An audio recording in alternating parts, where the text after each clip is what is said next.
Oh, there are so many topics that are really difficult to talk about. They're sensitive, prickly conversations. Let me tell you how to have one that's going to be successful.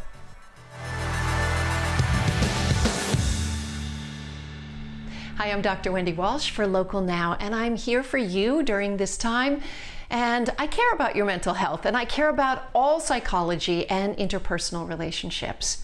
And I know it can be really difficult to have some conversations. Maybe you have to criticize somebody. Maybe you need to set a boundary. And maybe you grew up in a family of origin where, the rule was if you don't have anything nice to say, then say nothing at all. So there was a lot of silent treatment or fears that if you expressed your feelings, the other person would attack you in some way. So let's wipe the slate clean. Let's learn how to have a difficult conversation. First of all, I want you to plan this conversation ahead of time. That means really think about what you'd like to say. And while you're planning it out, I want you to think in terms of your feelings instead of blaming them, if it is one of those prickly conversations.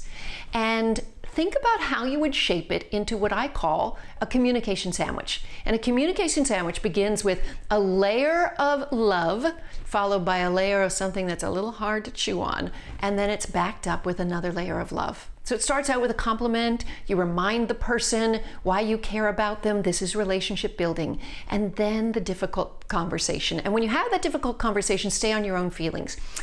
I feel that when you do that, you're kind of abandoning me, or you're not carrying your end of the load. And then I feel kind of overburdened, or whatever it may be. But then quickly follow it up with, but I really appreciate you, and I love our relationship, and blah, blah, blah, right? So that's the important thing. I also want you to think about time and place, because you have to consider who's listening and when they're listening. If they're distracted, if they're under stress, if they're very busy at that moment, this is not the time to have the difficult conversation. And it's okay to say, hey, I need to talk to you about something. When is a good time where we can talk about something?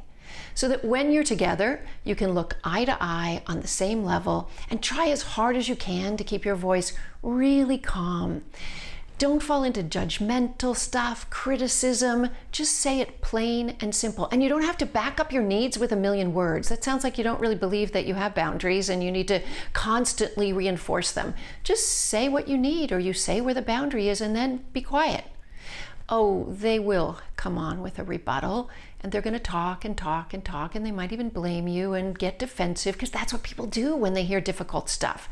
Just take a deep breath, stay calm, and listen.